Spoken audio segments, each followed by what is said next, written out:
Donc ce soir, on a le plaisir de recevoir un ancien maçon converti, un ancien vénérable de loge, qui était venu l'année dernière parler de la maçonnerie.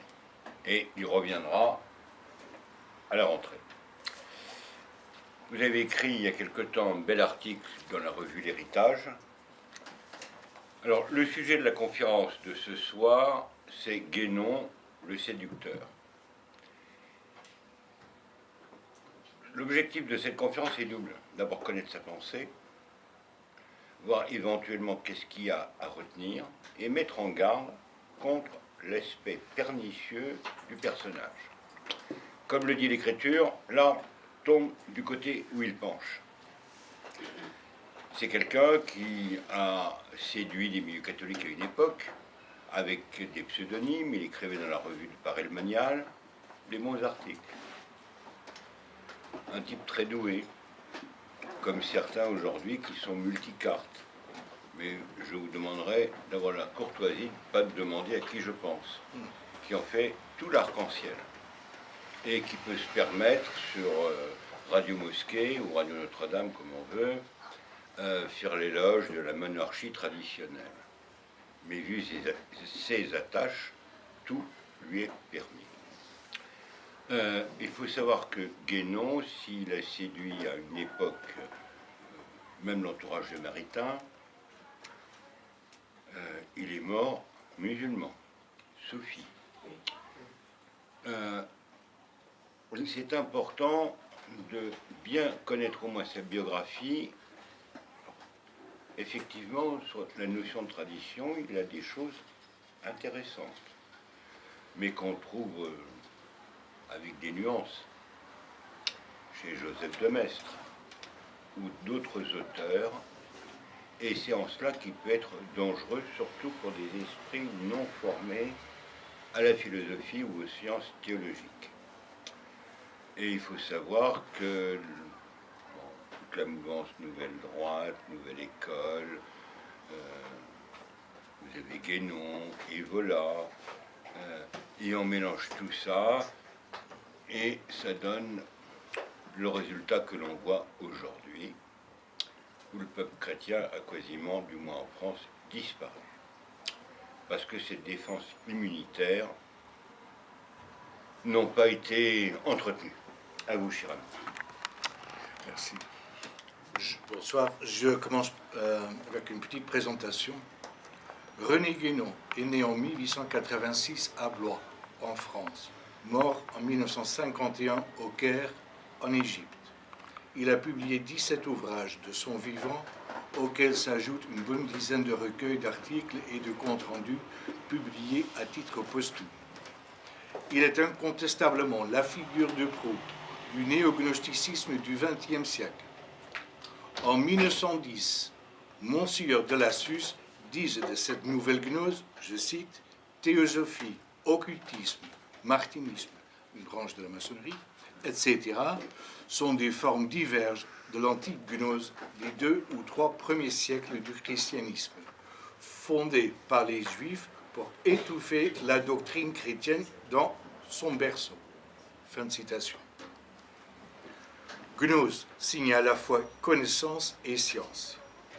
Et cet arcane vient du lointain arbre de la connaissance du bien et du mal, également appelé l'arbre de la science.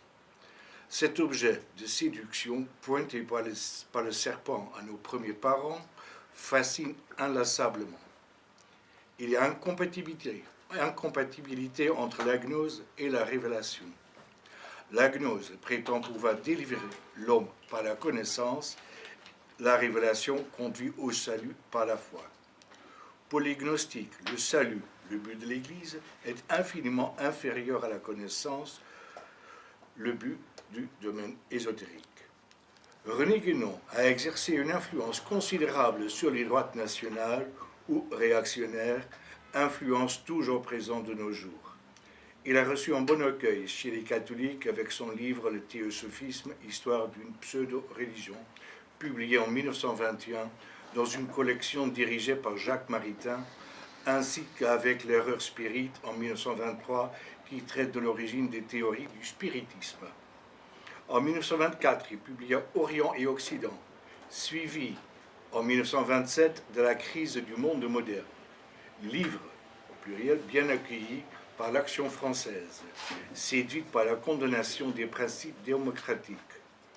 On peut se demander si on a vraiment saisi la portée des remèdes guénoniens, parce que ceux-ci sont bien plus dramatiques que la maladie dont est atteint le monde moderne.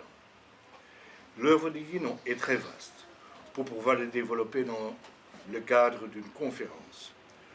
De ce fait, je n'évoquerai que quelques aspects, dont sa métaphysique, véritable clé de voûte.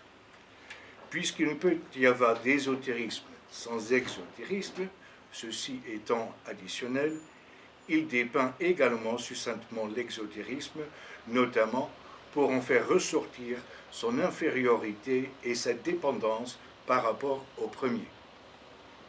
Parlons d'ésotérisme et d'exotérisme.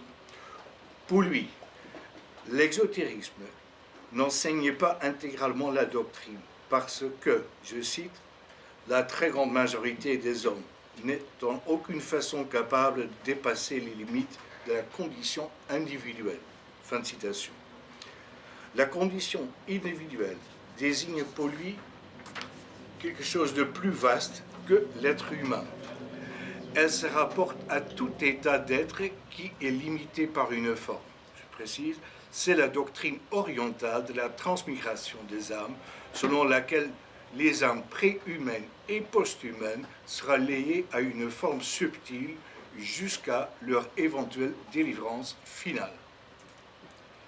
Qui peut le plus, peut le moins, d'après Aristote. Cette logique, appliquée à un faux postulat, enfante un sophisme, un raisonnement trompeur et séducteur d'esprits non avertis et sans défense. Que des aveugles guident des aveugles n'est pas nouveau, et cela n'est pas toujours sans risque de contagion. Il se peut que la seule sonorité des mots suscite un tel enthousiasme en se substituant à la faculté de discernement que cette excitation aveugle devienne à son tour une fanatique défenseuse d'une idée mal comprise. Quel est le rapport avec Guénon? Il ne manque pas d'aplomb, avec un faux principe axiomatique appuyé par une logique réelle du qui peut le plus, peut le moins. Le postulat erroné, en l'occurrence, est son affirmation d'une nécessaire existence d'un ésotérisme chrétien. L'Église catholique ne sera pas complète sans ésotérisme. Son plus, son complément essentiel. Il affirme, sans la moindre hésitation, je cite, « Loin de n'être que la religion ou la tradition exotérique que l'on connaît actuellement sous ce nom, le christianisme, à ses origines avait tant par ses rites que par sa doctrine un caractère essentiellement ésotérique et par conséquent initiatique. » Fin de citation. Et sur quoi s'appuie notre grand initié pour soutenir cette énormité? Il s'appuie sur l'islam. Je cite, « On peut en trouver une confirmation dans le fait que la tradition islamique considère le christianisme primitif comme ayant été proprement une tarika. Une tarika, c'est une voie initiatique. Oui, bon, il est dit lui-même. Et non une charia ou une législation d'ordre social et s'adressant à tous. » Fin de citation. Probablement, il ne se réfère pas ici au Coran, mais à la survivance d'une idée remontant à quelques sectes hérético-initiatiques d'origine judéo-chrétienne parmi les Ébionites et les Nazériens qui ont joué un rôle dans la gestation de l'islam. Ignorant volontairement ou non cet assemblage historique, Guénon admet néanmoins que les nestoriens eurent une action importante dans le début de l'islam ainsi que les sabiens néoplatoniciens. Malgré cela, il n'a jamais reconsidéré sa conviction du bien fondé de l'existence historique de l'ésotérisme chrétien. Ce qui n'est pas surprenant, car à plusieurs reprises, il a arrangé l'histoire afin qu'elle corresponde à ses propres concepts. Par exemple, la survivance d'une maçonnerie opérative. Je laisse ça de côté ce soir. Invoquer des dires venant d'une tradition orale lui suffisait pour s'opposer aux historiens, puisqu'il savait par voie directe et n'avait pas à se justifier. Il a même soutenu cette singularité à la Sorbonne dans le cadre de sa thèse de doctorat ès-lettres, mais le doyen Bruno ne fut pas sensible à son argument et refuse sa thèse, ce que Guénon n'a jamais pardonné aux profanes et ignares universitaires. Concernant l'ésotérisme chrétien, Guénon recommande dans son livre « La crise du monde moderne » que l'Église doit se faire assister par une élite initiatique afin de restituer son ésotérisme initiatique perdu. Et cette élite devrait être dûment formée par la doctrine des traditions orientales. Ahurissant, mais cela n'a pas empêché le succès de son livre, qui parut en 1927, a suscité de multiples rééditions, tant la demande est forte chez les demandeurs d'une spiritualité réparatrice du chaos social. L'histoire de l'ésotérisme est complexe. En bref, selon certains mystères païens de l'Antiquité, était déjà réservée aux Augustes. Cette doctrine païenne fut définitivement supplantée par la bonne nouvelle de l'Évangile. Il n'y a plus ni esclaves ni hommes libres, car vous êtes tous un en Jésus-Christ. Être tous un en Jésus-Christ exclut toute voie réservée aux élus.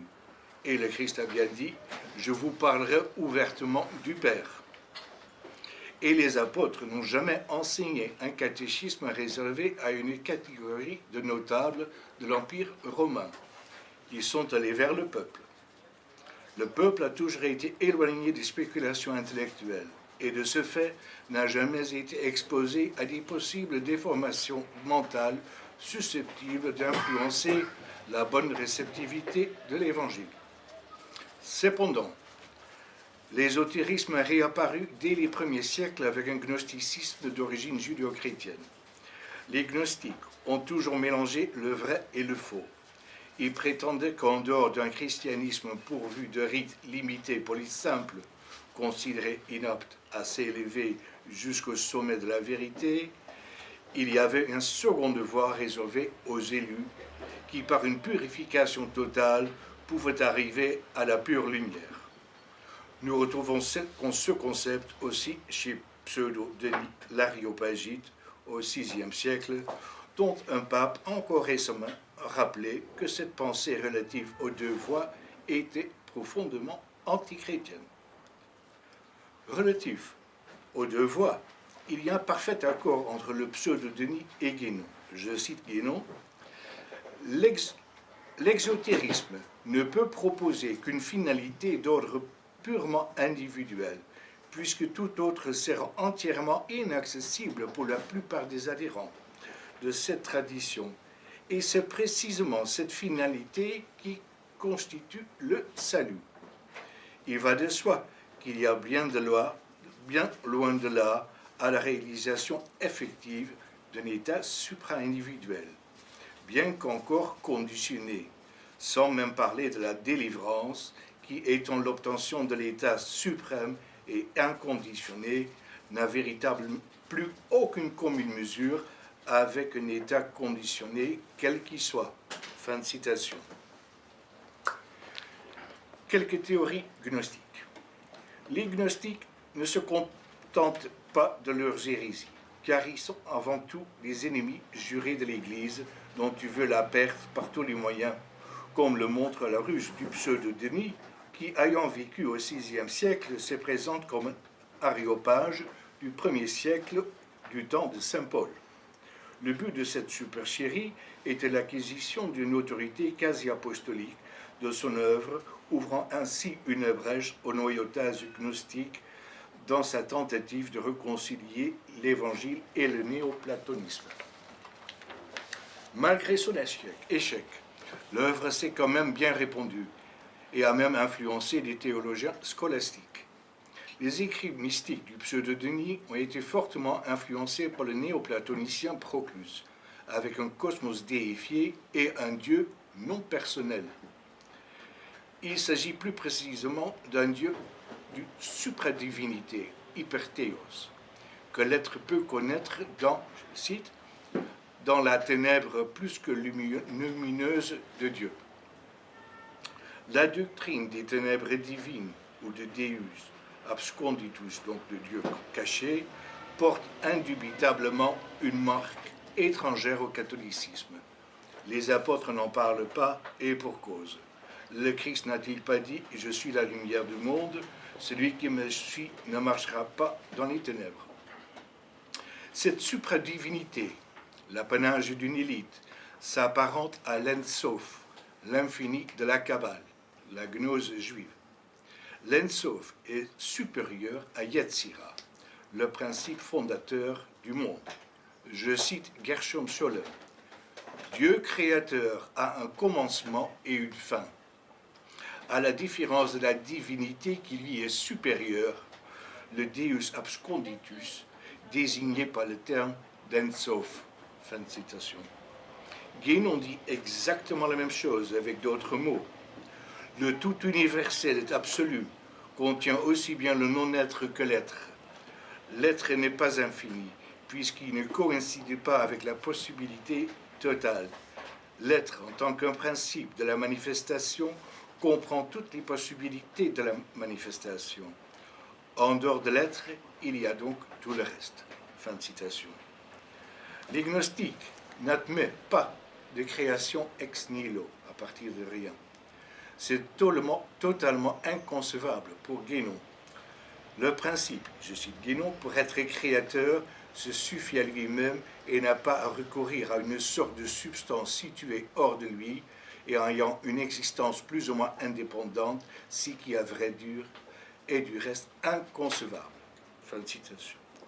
Si la matière préexistait dans le principe avant de se manifester, en ces cas, il y aura une continuité impliquant le panthéisme le plus évident.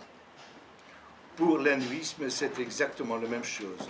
Brahma se modifie diversement.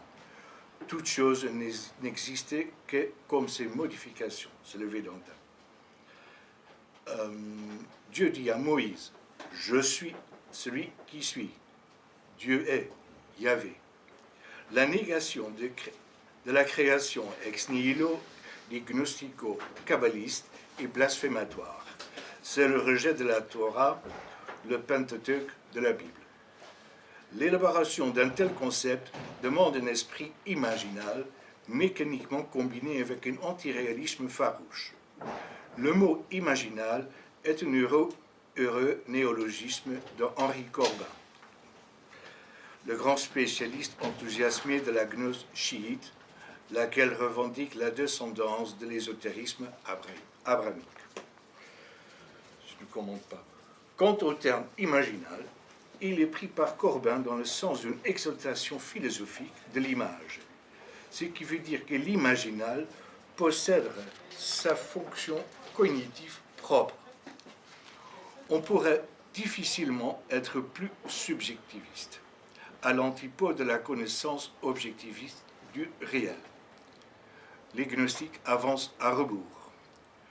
Dieu est absolu, éternel, immuable.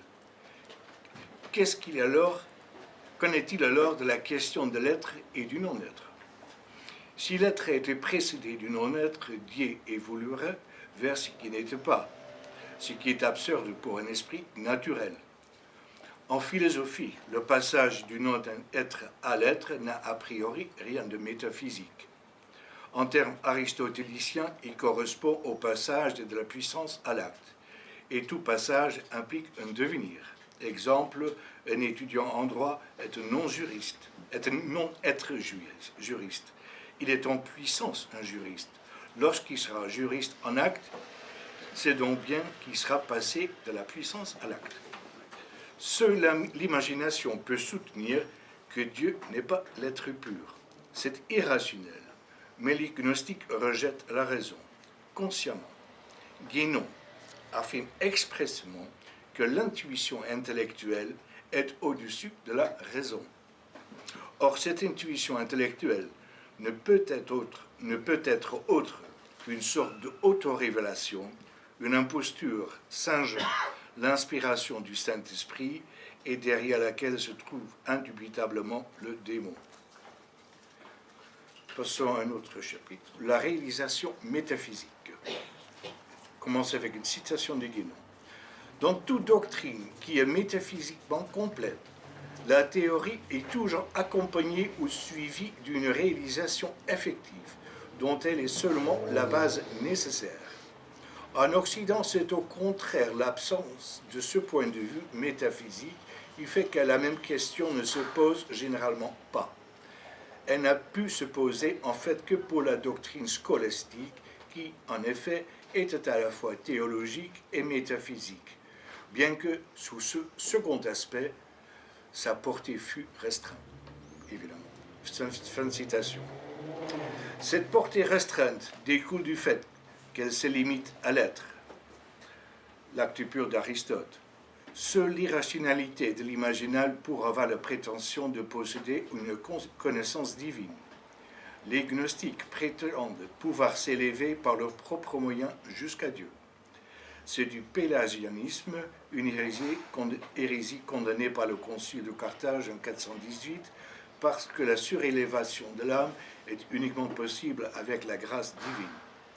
Cette condamnation concernant également la négation du péché originel, étant directement liée à la grâce réparatrice. Pour la gnose, qui n'admet pas le péché originel biblique, elle considère qu'il y a eu une chute par l'incorporation de l'âme, impliquant l'ignorance, et qui s'oppose ainsi à la connaissance, respectivement à Vidya et Jnana de l'hindouisme. Il y a toujours inversion chez les gnostiques, parce que leur postulat est faux. Le corps n'y peut rien dans la désobéissance. La cause en est l'orgueil, un péché de l'esprit. Parmi les conséquences du péché, il y a la perte des dons préternaturels, ainsi que la révolte des sens engendrant un désordre. L'ignorance n'est pas la cause, mais une conséquence du péché. À part les religions orientales, la négation du péché originel n'existe ni dans le judaïsme actuel, ni dans l'islam.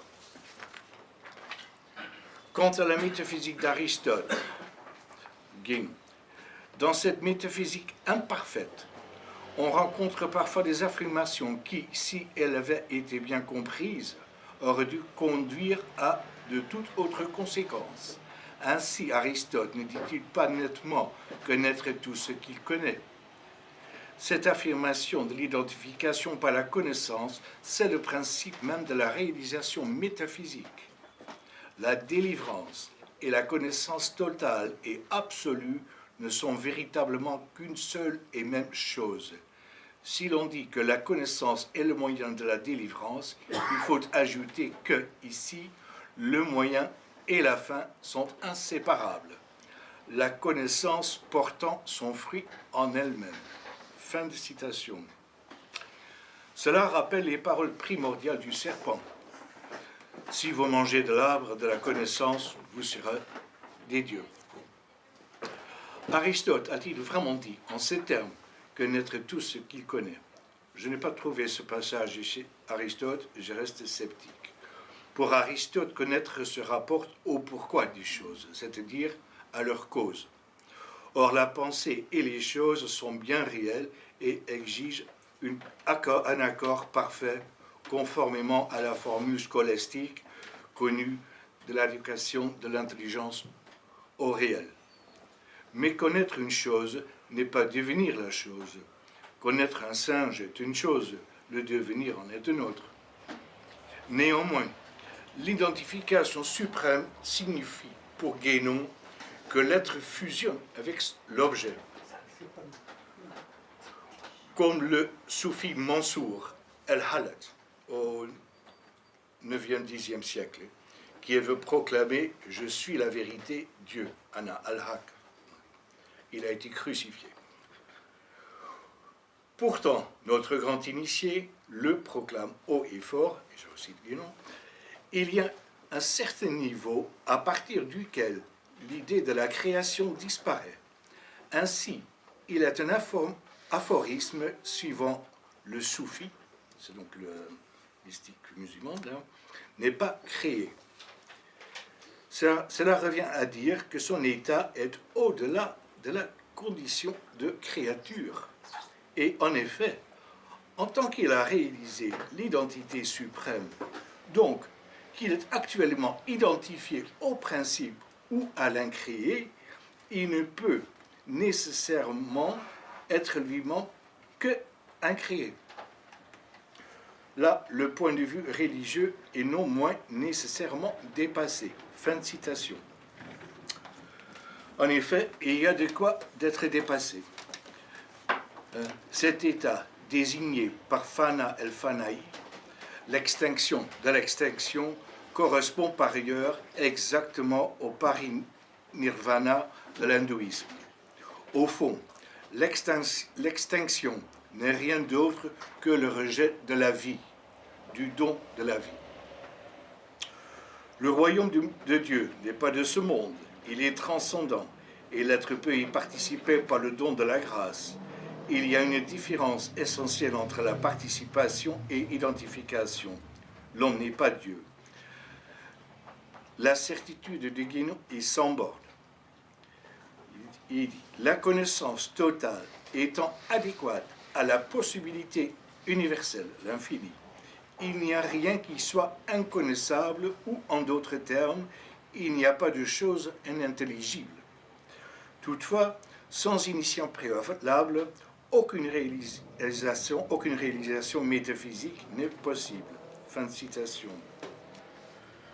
C'est avec ces propos qu'il a convaincu quelques-uns à s'engager dans la franc-maçonnerie, le soufisme et autre chose. L'orgueil gnostique de Guénon lui conférait une telle certitude de la vérité, la sienne, que même le bon Dieu ne pouvait plus rien lui apprendre. Contrairement à saint Thomas, que je cite, « Plus nous connaissons parfaitement Dieu sur cette terre, plus nous comprenons qu'il dépasse tout ce que l'intelligence comprend. »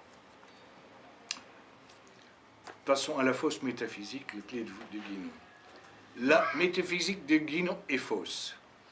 Elle n'est pas ontologique du réel ou de l'être, qui considère l'étant en tant qu'étant avec ses attributs essentiels. Elle est une métaphysique du possible universel, qui se réduit à la logique mathématique et non à la logique du réel. Il s'agit encore d'une inversion, parce que la métaphysique est au service de l'universel et non l'inverse.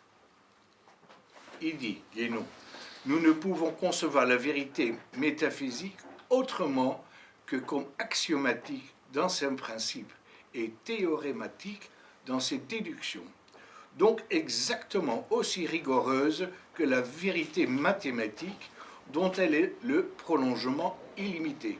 Fin de citation. Guénon séduit avec son mathématisme logique, mais le problème est que l'objet n'y s'y prête pas. Dieu n'est pas l'objet des maths. Les mathématiques constituent la science d'étude des quantités spatiales, des nombres arithmétiques et des figures géométriques. Une science qui ne dépasse pas le domaine physique. Dieu a créé les choses visibles et invisibles, et il a disposé dans le domaine visible toutes choses avec nombre, mesure et poids. Sagesse. Les mathématiques renvoient de ce fait explicitement au créé visible, la matière. D'ailleurs, dans l'invisible, il n'y a rien à mesurer, donc il n'y a rien à nombrer, tout au moins pas pour un esprit naturel. Par contre, Guénon, comme tous les gnostiques, prend le nombre dans un sens analogique et symbolique selon le pythagorisme néoplatonicien et la Kabbale. Pour lui, La transposition analogique du nombre relève de, je cite, l'analogie dans son acceptation la plus rigoureuse, c'est-à-dire suivant la formule hermétique comme le rapport de ce qui est en bas avec ce qui est en haut. Fin de citation. Ce qui est en haut est en bas et inversement constitue la formule inviolable de la doctrine hermétique. Celle-ci est gravée dans une table d'émeraude datant des premiers siècles après Jésus-Christ. Guénon dit que l'ésotérisme chrétien tire son origine dans l'hermétisme. Indépendamment de l'imposture de l'existence d'un ésotérisme chrétien, il témoigne volontairement ou non de son ignorance. Le corpus hermeticum oui, date du 5e siècle après Jésus-Christ. Cette analogie rigoureuse entre le haut et le bas, donc le ciel et la terre, n'est rien d'autre que la transposition d'une donnée d'ordre physique en un concept d'ordre spirituel. Une mystification réalisée avec adresse. C'est le panthéisme le plus évident, chose dont Guénon s'est toujours défendu. Les gnostiques n'ont jamais été à une contradiction près, d'ailleurs. L'alchimie fournit une bonne illustration de cette transposition. Cette prétendue voie spirituelle des alchimistes constitue l'application initiatique de l'hermétisme. Les alchimistes prétendaient pouvoir transmuer du plomb en or spirituel. Leur langage était crypté et se rapportait à la transmutation du psychisme, symbolisée par l'interaction d'éléments actifs, passifs et fixateurs, désignés respectivement par le soufre, le mercure et le sel. Je cite Guénon. La nature purement intérieure de la véritable alchimie, qui est proprement d'ordre psychique, quand on la prend dans son application la plus immédiate, et d'ordre spirituel, quand on la transpose dans son sens supérieur, c'est là en réalité ce qui en fait toute la valeur au point de vue initiatique. Fin de citation. En dehors de cette transposition matérielle à l'infini, il est question ici d'une double transposition, d'abord du corporel au psychique, puis du psychique au spirituel. Cette question est trop importante pour ne pas s'y arrêter. La gnose enseigne que l'homme est constitué d'un corps, d'une âme et d'un esprit. L'esprit sera une étincelle divine non créée, Atma ou le soi dans l'hindouisme. Et l'esprit ne fera que transpirer puisqu'il émane d'un principe divin. Pourtant, Aristote avait déjà démontré logiquement que l'âme et le corps forment une composition inséparable, d'où le terme individu indivisible, individuum. C'est également la doctrine de l'Église qui enseigne que Dieu crée simultanément âme et corps lors de la conception. Quand l'Écriture parle de l'âme et de l'esprit, c'est toujours de l'âme qu'il s'agit. Par rapport au corps, on l'appelle l'âme. Par rapport à Dieu, on l'appelle esprit. En 1312, l'Église a condamné formellement le tripartisme gnostique, esprit, âme et corps, devenu nécessaire avec l'influence croissante de l'aristotélicisme averroïste. Cette question est essentielle. Elle se rapporte également à la responsabilité de l'homme à l'égard de ses actes. Je cite saint Thomas. Si donc l'intellect ne fait pas partie de l'homme-ci, au point de ne faire véritablement qu'un avec lui, si au contraire il lui est seulement uni par les images ou comme moteur, la volonté n'aura pas son siège dans cet homme-ci, mais dans l'intellect séparé. Et ainsi, cet homme-ci ne sera pas maître de ses actes, et aucun de ses actes ne sera plus ni louable ni condamnable, ce qui est jeté à bas les principes même de la philosophie morale. Puis donc que cela est absurde et contraire à toute vie humaine. Dans cette perspective, en effet, il ne sera plus nécessaire ni d'ériger des préceptes, ni de respecter des lois. En effet. Fin de citation. Voici donc expliquer la cause même de l'antinomisme, le catalyseur du rejet de toute loi, a priori, bien évidemment, la loi naturelle du décalogue. Revenons à la transposition analogique matière spirituelle, qui se trouve, quoique autrement exprimée, dans d'autres traditions, comme dans le tantrisme, par exemple. Guénon. Tout ce qui existe dans l'univers se trouve aussi d'une certaine façon dans l'homme. Ce que le Vishvara Tantra exprime en ces termes, ce qui est ici est là, ce qui n'est pas ici n'est nulle part. Bon, je vous épargne le texte en pali. Bon, voilà. Cette doctrine a également contaminé la philosophie occidentale par le rosicrucianisme. L'hermétisme fait partie de l'amalgame doctrinal des Rose-Croix, ce qui explique l'origine du monadisme du rosicrucien Leibniz. Leibniz attribue à chacune de ces monades une représentation de tout l'univers. C'est le principe fondamental de l'hermétisme, l'analogie constitutive du macrocosme et du microcosme. On change. On parle, autre section, on va parler de la tradition primordiale. Guénon se présente comme un porte-parole de la tradition primordiale et affirme que celle-ci est toujours conservée intégralement en Inde dans un centre appelé Agartha, avec pour chef le roi du monde. Il a écrit un livre sur ce sujet et soutient que ce roi est l'intermédiaire entre le ciel et la terre et qu'il a depuis toujours le pouvoir spirituel absolu sur toute chose. Un sujet extravagant, certes, qu'il ne faut pas sous-estimer à cause des réelles ambitions mondialistes qui sont liées à elle, tant dans le domaine économico-politique que dans le domaine spirituel sous forme d'un messianisme planétaire. Le programme économico-politique est entre autres exécuté par le MSE, Mouvement Synarchique d'Empire, qui planifia, entre les deux guerres, la mise en place d'un monde coupé en 5 blocs économiques. Je n'insiste pas sur cet aspect de la question. L'action dans le domaine temporel et spirituel découle du projet rosicrucien publié en 1614, le Fama Fraternitatis. Déjà, on voit la fraternité qu'on retrouve dans la maçonnerie plus tard. Dans ce manifeste, les Rose-Croix préconisaient la réforme générale et commune de l'univers entier dans le but d'un asservissement de l'humanité à une super-religion, le noachisme. Le noachisme est la religion planétaire talmudique menée par les prêtres juifs à laquelle l'humanité doit se soumettre en raison de la vérité doctrinale d'Israël.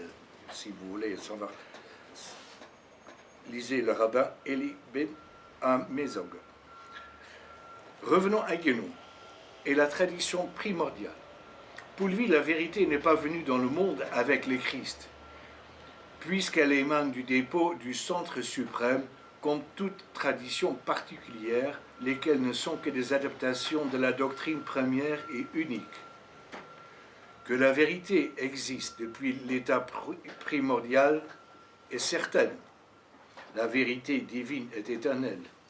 Pourtant, le point de vue de Guénon ne doit pas être confondu avec celui de l'Église. Saint Augustin dit aussi que la vraie religion existe avant Jésus-Christ, mais avec cette différence qu'elle ne veut pas être révélée avant l'incarnation du Verbe. Depuis la révolte de nos premiers parents, Dieu se fait connaître progressivement aux patriarches et prophètes avant de se manifester au grand jour, par l'incarnation du Verbe. Cette progression se trouve résumée ici. La loi a été donnée par Moïse, la grâce et la vérité sont venues par Jésus-Christ.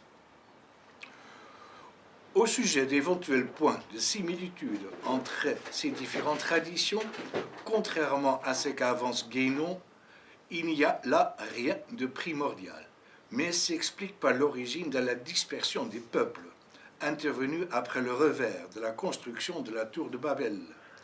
Or, cet événement est très éloigné de l'état primordial. La doctrine de la tradition primordiale fait partie intégrante du rosicrucianisme. Cette question est habilement argumentée avec érudition, appuyée avec une rhétorique entraînante qui s'accommode des convictions intuitivement préconçues. Je parle de Guénon.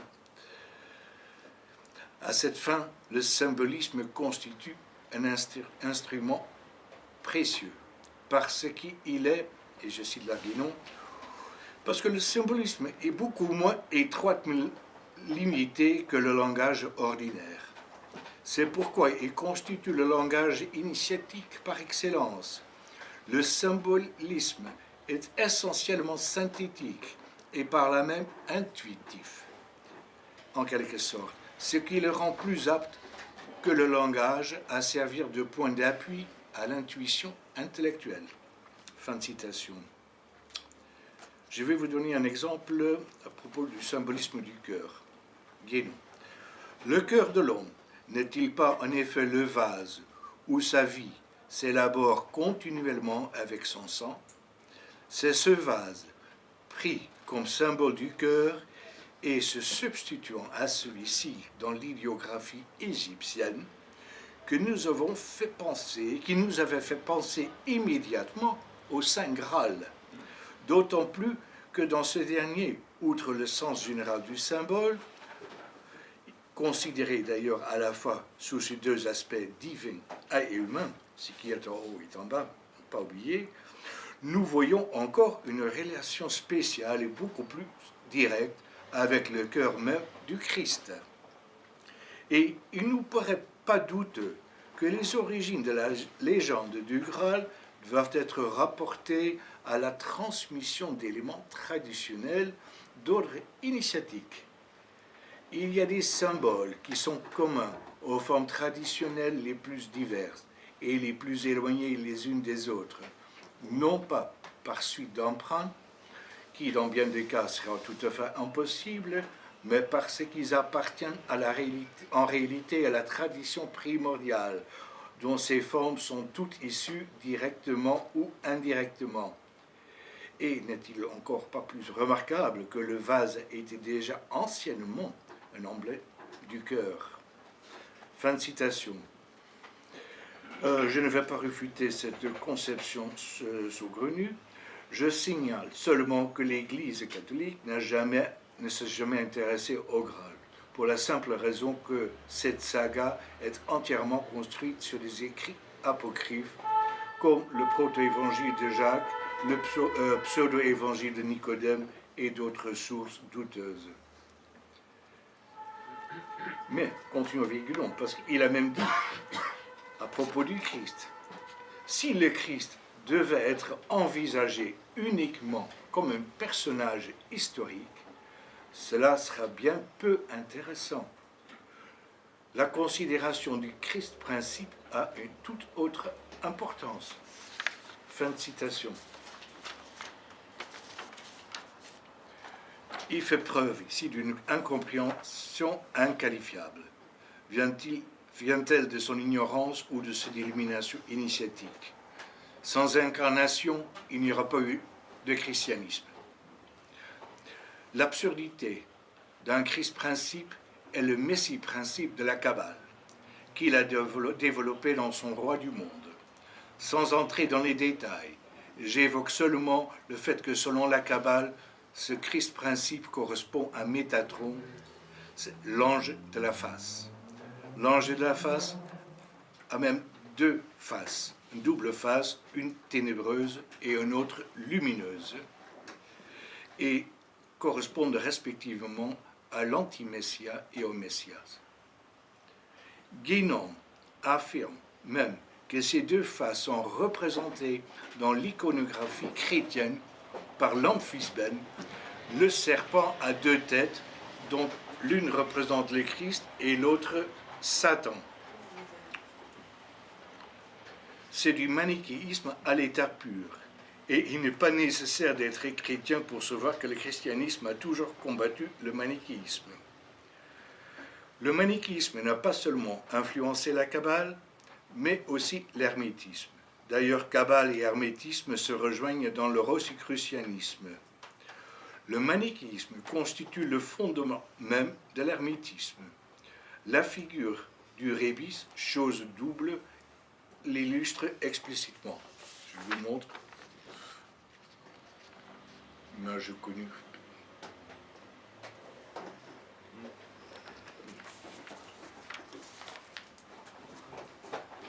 Cet androgyne, comme Janus, le dieu romain, a deux visages, un masculin et un féminin, dont les pieds de leur corps unique, dont les forces de la nature. Cet androgyne est circonscrit dans l'œuf du monde. C'est l'œuf du monde.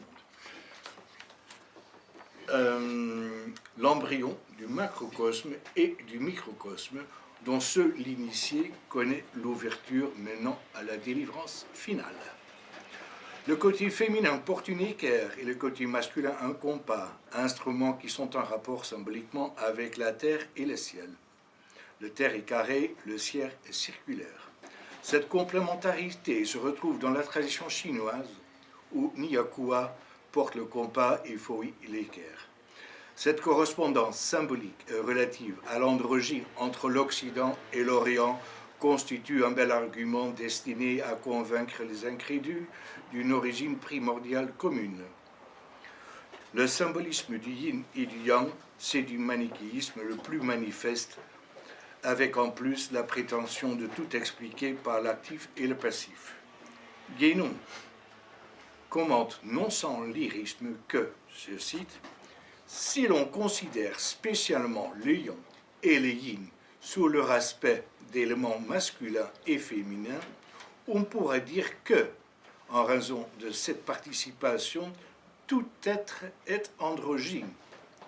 Et en un certain sens et dans une certaine mesure, c'est le symbole de l'androgyne primordial. » Fin de citation. C'est clair et précis. Il n'y a rien à ajouter. La question de l'androgyne, avec la théorie du geste, est pleinement d'actualité. Ses racines plongent dans l'irrationalité, l'une des conséquences également de la révolte contre Dieu. Cette révolte fausse tout. En effet, dès qu'elle est engagée, elle mène inévitablement à l'absurdité d'une contre-nature. Et contre l'absurde, il existe un seul remède, c'est le retour au réel. Je vous remercie.